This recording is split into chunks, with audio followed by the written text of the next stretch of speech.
I was so full of America like I am right now.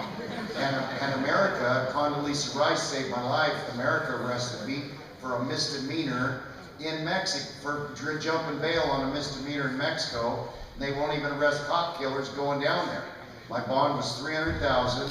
I was trying not to get extradited, so Judge Pineda in Mexico heard what was going on. He said, "Oh no, pero we drop all charges."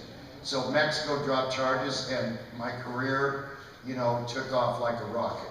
So, you know, it was amazing.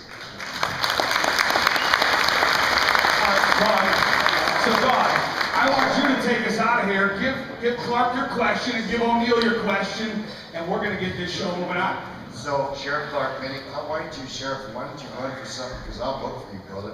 Because I know him personally, and he is a decent, very good man, and he is for the people. I'm telling you, I know these guys. Please, when you get back into politics and really shake their leg. I'll figure out how to drive a campaign bus. Yes. Because this is what we need is leaders like this, because we'll follow you to the gates of hell, brother. I mean, I'm telling you. I appreciate that. You know, I'm a foot soldier now in the fight for freedom and liberty. I'm out here supporting folks like you, I'm working at the grassroots level. I'm all over the country speaking to grassroots groups, trying to keep them motivated and energized, and that's a good role for me right now. I was the tip of the spear for a long time, and when you're the tip of the spear, it wears you down, it really does. And so I'm inspired by everybody that I get to meet to recharge my batteries, but I like this foot soldier role right now. Speaking, messaging is important. Our message is off. Talking about conservatives, I'm a conservative. Our messaging is off. And God will tell me what my next role is, and I really mean that. Right now, I think He wants me here, so I'll do this until I get some sort of sign or symbol that it's time, that He's going to put me in another position. And I don't know if that's going to happen, but I appreciate it. I need fighters. All right, I'm trying to recruit fighters as well, so that's what being a foot soldier means. You have to build a critical mass of people. You can't do this with one or two like the goose that broke into the Capitol. Hire dog. Chief of staff, yeah.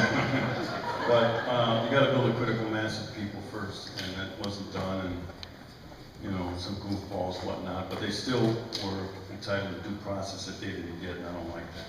I'm a rule of law guy. I don't care how heinous a crime somebody commits. This country is premised on due process and the rule of law, and those January 6 people did not get it. Amen.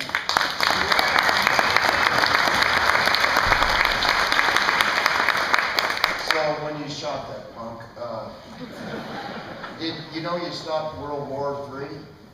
And did you feel like God was with you? Did you feel like angels were, you know how Daniel and Joseph, and it said to the servant, "Open his eyes, Lord," and he looked up and saw angels camped around him as an attack. Did you feel the presence of God with you going up there? You know who the presence of God was with our pilots, because those guys got us in there. Yeah, and they were just, like I said, with a cool voice on the way, and they were that way when Dash 1 going down. Did you shake all over after you got them 3 times? Well, no, at first it sort of didn't hit me, but then instead of we can live now, let's get this shit together.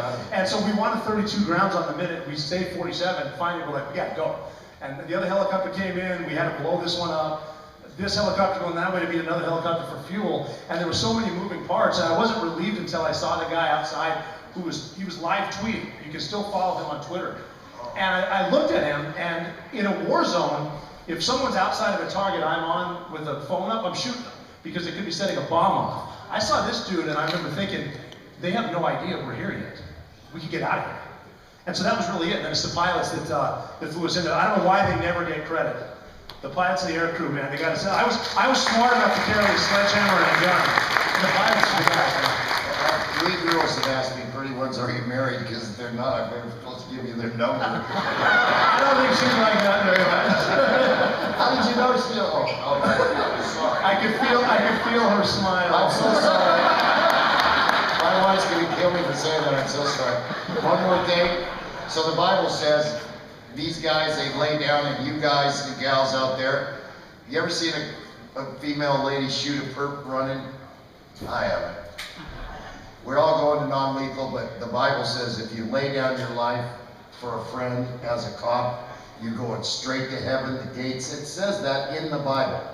Through any interpretation, the gates open, there's nothing you got to do but walk into heaven. So my heroes are police officers. I mean, I'm not high-muck-em-up enough to be military like this, but I'm telling you, man, you too, Sheriff, I am so proud of all the cops here, and I'm proud of you, brother, for putting this on. And it's about time that we say thank you to these guys. So, we all got